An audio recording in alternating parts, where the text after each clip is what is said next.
Hello बच्चों, स्वागत है आप सभी का इस वीडियो में।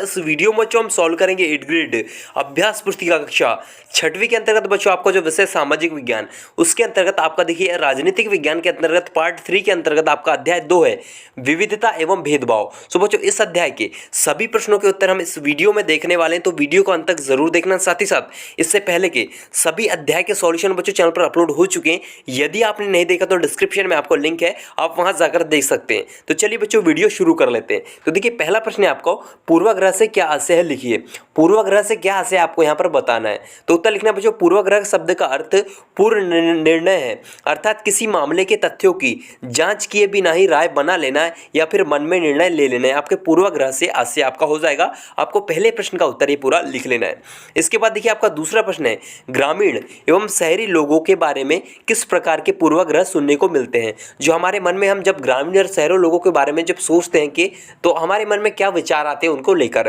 तो उत्तर लिखना बच्चों आपको, आधे से ज़्यादा भारतीय गांव में रहते हैं जबकि शहरी जीवन बड़ा आसान होता है, यहाँ के लोग बिगड़े हुए होते हैं और आलसी होते हैं। ये आपके दूसरे प्रश्न का आपका उत्तर हो जाएगा, ये आपको पूरा लिख लेना है। इसके बाद देखिए तीसरा प्रश्न है कि रूढ़िबद्ध धारणा से क्या आशय है, लिखिए। रूढ़िबद्ध धारणा क्या होती है आपको बताना है। तो उत्तर लिखना बच्चों, जब हम किसी व्यक्ति को एक खास छवि में बांध देते हैं या उसके बारे में पहले से कोई धारणा पाल लेते हैं तो इसे रूढ़िबद्ध धारणा कहते हैं। ये आपका तीसरे प्रश्न का उत्तर है बच्चों। आपको वीडियो को रोककर जो उत्तर लिखना है।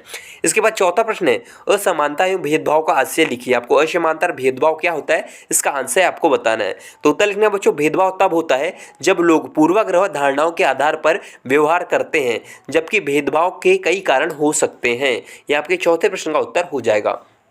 इसके बाद देखिए हम पांचवें प्रश्न की तरफ बढ़ेंगे। तो भारतीय संविधान में समानता के लिए कौन कौन से प्रावधान है, लिखिए। आपको बोला गया है। तो उत्तर लिखना बच्चों, विधि के समक्ष समानता के अधिकार का यह अर्थ है कि जन्म या विचार या संप्रदाय के आधार पर किसी भी व्यक्ति का कोई विशेष अधिकार नहीं होगा तथा देश का सामान्य कानून सभी वर्गों के लिए समान रूप से लगाया जाएगा। ये आपका जो भारतीय संविधान में समानता के अधिकार के लिए सरकार ने जो है प्रावधान किए हैं। ये आपके पांचवें प्रश्न का उत्तर है, आपको लिख लेना है।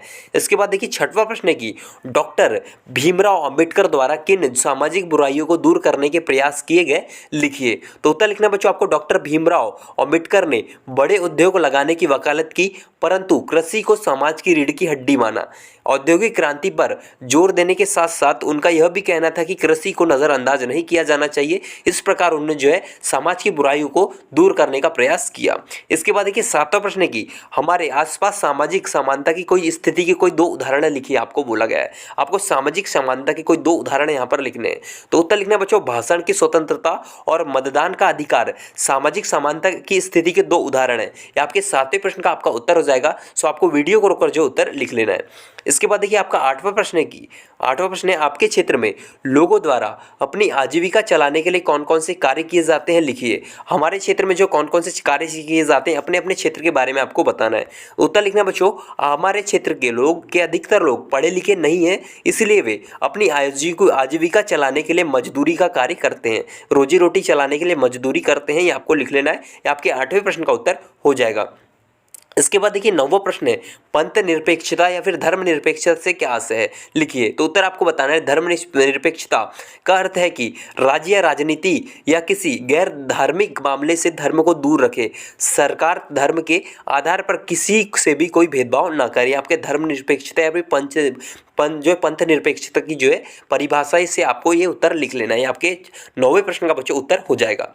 इसके बाद देखिए 10वां प्रश्न है, ग्रामीण एवं शहरी क्षेत्रों की प्रमुख विशेषताएं आपको लिखने को कहा गया है। तो उत्तर लिखना बच्चों, ग्रामीण एवं जीवन शहरों की अपेक्षा काफ़ी शांतिपूर्ण है यहाँ लोग शहर के लोगों की तरह व्यस्त जीवन नहीं जीते।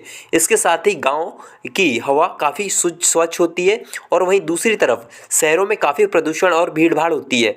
ग्रामीणों का जीवन भी साधारण होता है, वहीं शहरी जीवन व्यवस्था एवं भारी तनाव से भरा हुआ होता है, ऐसा जो माना जाता है। ये आपके 10वें प्रश्न का बच्चों पूरा उत्तर हो जाएगा। तो वीडियो रोकिए और पूरा उत्तर आप लिख लीजिए। चलिए हम आगे बढ़ लेते हैं। तो देखिए इसके बाद है आपका अध्याय 3, सरकार क्या है। तो बच्चों ये वाला पार्ट हम नेक्स्ट वीडियो में सॉल्व करेंगे। अभी की वीडियो में बच्चों फिलहाल इतना ही, और किसी भी प्रकार का डाउट्स आता है तो कमेंट बॉक्स में कमेंट जरूर